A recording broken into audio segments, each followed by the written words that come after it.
Halo semuanya, adik-adik, selamat pagi, siang, sore, malam, kapanpun kalian nonton video ini.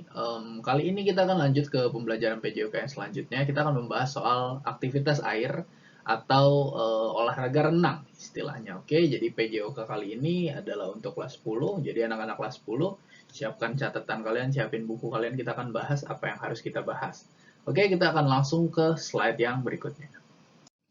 Oke, pada dasarnya di kelas 10 ini kalian akan belajar mengenai ada 3 gaya renang. Meskipun pada aslinya ya gaya renang ada macam-macam, lebih dari 3. Tapi di kelas 10 ini kalian akan belajar dasar-dasar terlebih dahulu dari 3 gaya yang mungkin paling sering digunakan dan mungkin istilahnya levelnya paling kecil, paling mudah. Kalau kalian lihat di slide-nya di sini ini adalah peta konsep yang mungkin kalian juga bisa lihat di buku kalian. Renang ini 3 gaya renang yang akan kita pelajari adalah gaya bebas, gaya punggung, dan juga gaya dada.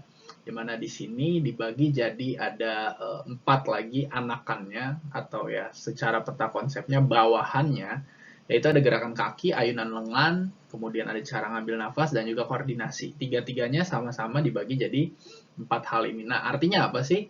Setiap kali kita belajar untuk melihat sebuah peta konsep, kita lihat adanya penyederhanaan. Jadi di mana ketika kita akan belajar sebuah gaya, nah di dalamnya apa aja sih yang akan kita pelajari. Saya udah sering ngajarin ini juga, jadi gerak-gerak dasarnya yang akan kalian pelajarin adalah si 4 ini nih. Ada gerakan kaki, ada ayunan lengan, ada pengambilan nafas, sama koordinasi. Karena 4 hal ini dinilai adalah hal-hal yang sangat mempengaruhi sebagai dasar untuk kalian belajar renang. Kalau misalnya dari 4 hal ini ada yang kalian tidak kuasai dengan baik, maka proses kalian belajar renangnya pun akan terhambat. Jadi dari situ maka diperlukan untuk kalian memahami setiap gerakan-gerakan ini. Baik itu dari tangan, dari kaki, ngambil nafas, dan koordinasi. Kalau kita mau coba ngerti dengan lebih sederhananya, ya ketika kita berenang, apakah kita menggunakan gerakan tangan? Kita gunakan. Gerakan kaki, kita pakai juga. Cara ngambil nafas tentu, karena di dalam renang kita lakukan di air. Kalau kita nggak belajar ngambil nafas, maka itu akan menjadi sesuatu yang menghambat kita. Kemudian terakhir koordinasi. Koordinasi itu apa? Koordinasi itu adalah gimana kesatuan semua gerakan itu disatuin jadi sebuah gerakan yang dilakukan bersama-sama. Kalau kalian gerakin tangan dan gerakin kaki ataupun gerakin tubuh kalian udah belajar dan bisa, tapi waktu kalian ngelakuinnya asal-asalan, misalnya kalian waktu lagi diminta untuk gerakin tangannya tidak sesuai ritmenya, atau kalian terlalu cepat, atau kalian kelamaan, nah itu bisa membuat renang kalian pun juga terhambat. Jadi kira-kira itu untuk yang slide ini. Kemudian ada tulisan pelajari dan kuasai renang, kemampuan renang sangat amat dibutuhkan. Ya, saya rasa di masa sekarang kita butuh untuk belajar renang karena selain untuk pelajaran juga berenang itu juga menyenangkan dan juga bisa menyelamatkan kita ketika kita di posisi-posisi yang uh, kurang mengenakan misalnya ya, ada musibah dan lain-lain sebagainya. Nah, sekarang kita akan sedikit mempelajari sejarah singkat mengenai olahraga renang ini. Nah, yang dicatat, yang bisa kalian lihat juga di buku kalian, bahwa olahraga renang udah ada sejak zaman Romawi kuno. Menurut saya mungkin dari sebelumnya mungkin juga sudah ada, karena darat dan air udah diciptakan jauh. Cuman yang tercatat yang di sini yang ada di buku kalian adalah seperti ini. Dimana di sana tentara Romawi itu dilatih untuk berenang. Mungkin dulu orang udah bisa berenang, tapi belum ada teknik khusus atau belum dicatat secara khusus ya, bahwa itu adalah sebuah olahraga ataupun itu adalah sebuah hal yang bisa dilatih, renang dengan gaya dan lain-lain sebagainya. Oke, di sini sedikit sejarahnya, tentara Romawi ini dilatih untuk menggunakan pakaian lengkap dan juga berenang dengan pakaian yang lengkap. Itu tujuannya untuk menambah keterampilan. Ya, karena sebagai kalau misalnya kalian jadi tentara pun, gimana bayangin kalau kalian jadi tentara dan gak bisa berenang. Suatu saat kamu ditempatin di uh, daerah perairan dan kalian gak bisa berenang, kalian akan nyusahin tim karena tentara dilatih untuk selalu siap di medan apapun. Kemudian di sekitar 1837 di tahun ini olahraga renang mulai dikenal di Inggris. Ini hanya sejarah singkat ya, mungkin secara garis besarnya aja, yang lebih lengkapnya lagi kalian bisa baca sendiri di internet, banyak ya. Sebelum Indonesia merdeka, nah ini kita sedikit masuk ke sejarahnya di Indonesia. Tadi sejarah secara global, sekarang sejarah di Indonesia. Keberadaan kolam renang yang memiliki ukuran standar udah ada. Jadi olahraga renang itu ada standarnya, karena kalau kalian tahu renang itu bisa dilakukan dengan sebuah bentuk rekreasi buat senang-senang, tapi ketika akan dikompetisikan atau diturnamenkan, diadu, itu ada standarnya, ada ukuran standar yang harus dipenuhi. Oke, di Indonesia pertama kalinya udah ada di Ciamplas, Bandung. Ini kalau kalian lihat di gambarnya juga, ini foto jadulnya yang saya dapetin juga dari internet. Jadi salah satu kolam tertua di Indonesia dengan standar size-nya atau besarnya itu ada di Ciamplas, Bandung pada tahun 1904. Jadi udah lama banget juga. Kemudian juga ada kolam renang Cikini di Jakarta, serta kolam renang di Jawa Timur. Di sini nggak ditulis secara spesifik. Kalau kalian penasaran juga kalian bisa cari-cari tahu gambarnya kayak gimana sih kira-kira kolam renang di zaman-zaman udah berapa nih? Udah 100 tahun yang lalu kali. Oke, tapi kolam-kolam tersebut hanya untuk kalangan penjajah dan pengusaha. Kalaupun ada untuk masyarakat umum, harga tanda masuknya sangat tidak terjangkau. Jadi di zaman saya dulu juga hal yang sama terjadi. Dulu bisa dikatakan renang itu adalah sebuah kegiatan yang mahal. Karena nggak semua orang bisa berenang. Karena kolam renang tuh jarang. Tapi kalau kita hidup di 2021 udah banyak banget kolam renang. Kalian mau pergi ke kolam renang manapun ada, yang ada water park, ada perosotan dan lain-lainnya itu udah banyak banget. Tapi di zaman dulu kolam renang cukup sulit untuk didapetin. Jadi orang-orang yang bisa masuk pun untuk berenang pun itu adalah orang-orang yang dengan strata ekonomi yang cukup tinggi, bukan masyarakat umum. Nah, kita harus bersyukur aja sekarang kita semua udah bisa berenang. Jadi kita bisa belajar berenang di lebih banyak tempat dan dengan juga harga yang lebih murah. Nah, ini adalah beberapa gaya yang paling umum di dalam olahraga renang yang akan kalian pelajari. Tapi mungkin nggak semuanya akan dipelajari. Yang akan kita bahas adalah gaya bebas, gaya punggung, dan juga gaya dada atau gaya katak. Biasa dikenal juga dengan gaya katak. Gaya kupu-kupu sedikit lebih kompleks daripada yang lainnya. Untuk itu sekarang kita belajar pelan-pelan terlebih dahulu gaya-gaya ini. Nah, setelah ini di slide berikutnya kita akan lihat karakteristik dari setiap gaya. Artinya apa? Gaya punggung karakternya seperti apa, cara melakukan gerakannya seperti apa, hal-hal pentingnya seperti apa. Begitupun dengan gaya-gaya yang lainnya. Tujuan akhirnya dari sini kalian bisa melihat, ngebedain. Oh, gaya bebas tuh yang seperti ini, gaya punggung yang seperti ini, gaya dada yang seperti ini. Bukan cuma waktu kita lihat, karena kalau kita lihat langsung itu gampang. Tapi secara deskripsi ketika dikatakan dalam bentuk kata-kata pun kita bisa ngerti dan kita bisa tahu yang mana yang gaya gaya apa, gaya yang mana. Oke. Oke, sekarang ini adalah karakteristiknya seperti yang udah kalian lihat. Di sini ada tabel yang menggambarkan setiap karakteristik dari setiap gaya. Ada gaya bebas, gaya punggung, dan juga gaya dada. Nggak usah lama-lama, kalian bisa lihat sendiri. Di sini pembagiannya yang membedakan setiap gaya. Mungkin ada beberapa hal yang sama, tapi ada beberapa hal yang beda. Ini membantu kita untuk lebih ngerti setiap gaya ini, kira-kira diferensiasinya atau perbedaannya antara gaya dengan yang lainnya itu apa. Nah, pertama kita ke gaya bebas terlebih dahulu. Seperti yang kalian ketahui, gaya bebas, ada yang udah pernah lihat, gaya bebas itu kira-kira simpelnya adalah ketika kita melakukan gerakan tangan dua diayunin ke depan, kemudian kakinya dikepakkan. Ya, seperti yang kalian udah imajinasikan juga, bukan cuma imajinasi karena itu faktanya. Gaya bebas kalau di breakdown, gerakan kakinya itu ada gambarnya di sini, dikepak-kepakan. Jadi dikepak-kepakan ya kayak gini ya, kira-kira kalau ini kaki. Tapi bedanya gaya bebas itu ngarahnya bukan ke atas tapi ke bawah. Artinya bukan ngarah hentakannya tapi tubuh kitanya. Karena ketika kita berenang gaya bebas, tubuh bagian depan kita menghadap ke bawah kan. Jadi kakinya otomatis akan berada di posisi yang kebalik gini. Jadinya telapak kakinya ngarah ke atas. Bisa dilihat di gambar supaya lebih gampang artinya. Oke, dikepakkan untuk membantu untuk memberikan dorongan. Itu tujuannya.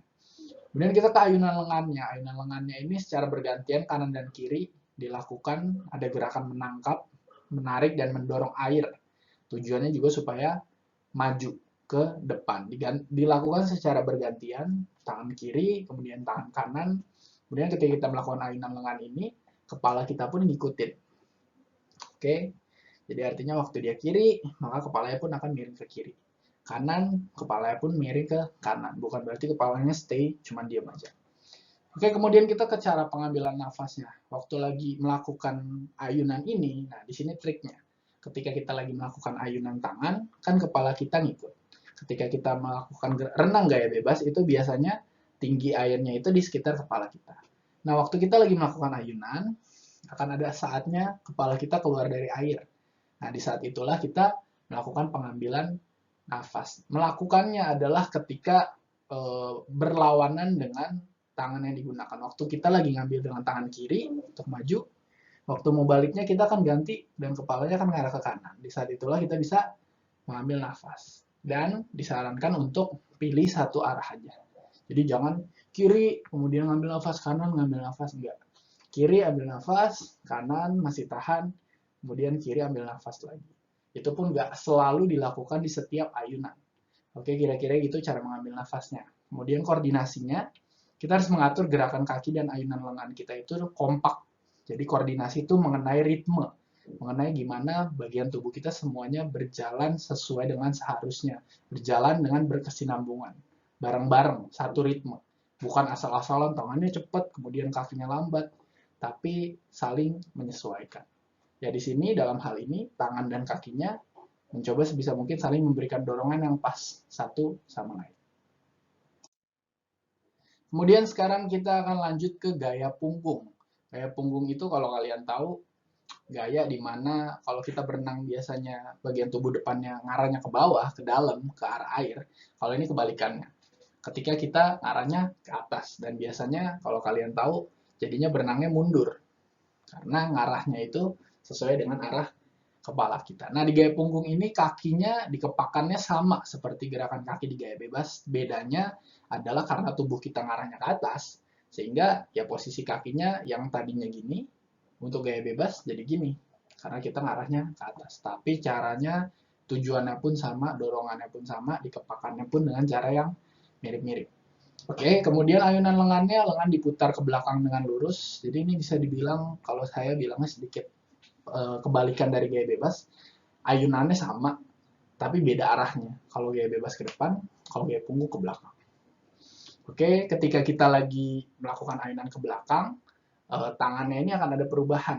Jadi kita bukan cuma asal kepak-kepak aja atau ngayun-ngayun aja, tapi ada perubahan untuk melakukan tarikan juga. Oke, ketika tangan udah sejajar dengan telinga, telapak tangan menghadap keluar sehingga yang pertama masuk ke air adalah jari kelingking. Maksudnya gimana waktu lagi ngelakuin ini, yang tadinya kita lurus, dia lama-lama akan miring, sehingga yang pertama masuk ke air adalah jari kelingking. Jadi ayunannya maksimal. Selanjutnya, cara ngambil nafasnya. Selama melakukan gaya punggung, pastikan wajah selalu berada di atas air. Karena kita kan gaya punggung itu memang kepalanya ngadepnya ke atas, tubuhnya bagian depan ngadepnya ke atas. Sehingga sebenarnya kita itu nggak perlu teknik tertentu, karena kita nggak ada yang masuk ke air kepalanya, sehingga kita bisa bernafas kapanpun. Yang perlu diperhatikan adalah supaya gimana kita ngejaga bagaimana kepala kita tetap ada stay di atas permukaan air sehingga tetap bisa bernafas. Dan itu juga berkaitan sama si koordinasi. Koordinasinya gimana tangan dan kaki kita dan tubuh kita bekerja sama membuat ritme yang bagus, yang nggak acak adul, sehingga kita itu nggak airnya itu kemana-mana sehingga kepala kita juga jadi bukan tertimpa ya, tenggelam ke dalam airnya. Kira-kira kayak gitu. Oke, selanjutnya yang terakhir adalah gaya dada. Gaya dada ini kalau kalian tahu posisinya juga bagian tubuh yang depan itu ngarahnya ke dalam air sama kayak gaya bebas. Beda sama gaya punggung. Oke, di dalam gaya dada ini pertama kita ke gerakan kakinya. Ada gerakan mengangkat tumit kedua kaki dan tarik ke arah pinggul.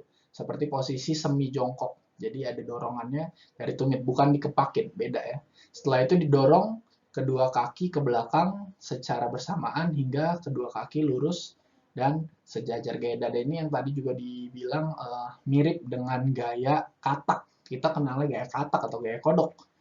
Oke, kalau kalian tahu kodok berenangnya kakinya itu jadi ada posisi di mana kakinya ditekuk, kemudian didorong, tekuk, didorong.